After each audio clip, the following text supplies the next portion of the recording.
Hello ভাই brother, আবার একটা কাপল রুম রিভিউ নিয়ে চলে আসলাম। রুম নাম্বার হলো C3। এটা হলো একটা কাপল রুম। তো এখন আমরা ভিতরে যাব। রুমটা অসম্ভব সুন্দর।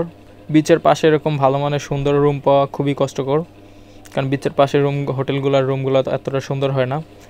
এরকম বিচের মানে সুন্দর রুম খুবই কম আছে। তার ভিতরে এটা একটা হোটেল সিএস্টা ইন।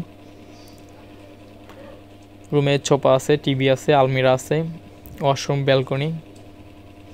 এখন আমি আপনাদেরকে ওয়াশরুমটা দেখাবো। খুবই বড় একটা ওয়াশরুম, অনেকটাই বড়। যারা আমার সাথে যোগাযোগ করতে চান অবশ্যই আমার ফেসবুক পেজ ডিসক্রিপশনে লিঙ্ক দেওয়া থাকবে, আমার সাথে যোগাযোগ করবেন। এটা হলো আমাদের ব্যালকনি। মোটামুটি বসার মতো ভালো এটা প্লেস আছে। যারা পরবর্তীতে আসতে চাচ্ছেন তারাও আমার ফেসবুক পেজটি অবশ্যই ফলো করে দিবেন, কারণ আমি সবসময় ভাড়া সম্পর্কে আপডেট দিয়ে থাকি ফেসবুক পেজে। অবশ্যই আমার ফেসবুক পেজ থেকে ঘুরে আসবেন, ফলো দিয়ে রাখবেন। এটাই হলো আমাদের একটা কাপল রুম। আমাদের কাছে সব রকমের রুম আপনি অ্যাভেলেবেল পাবেন।